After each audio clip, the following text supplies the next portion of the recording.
Let's learn the sounds of vowels. So how many vowels we have? We have 5 vowels.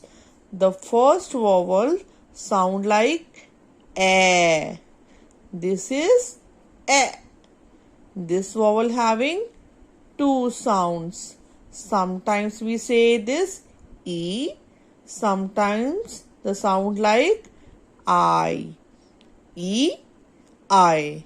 This is O. Sounds like O. And this vowel have also 2 sounds.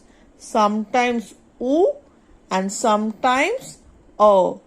Sometimes U, sometimes O. So repeat this again. A, E, I, O. And the sound of this vowel is U, O. U, O. A, E, I, O. U, O. Thank you for watching this video.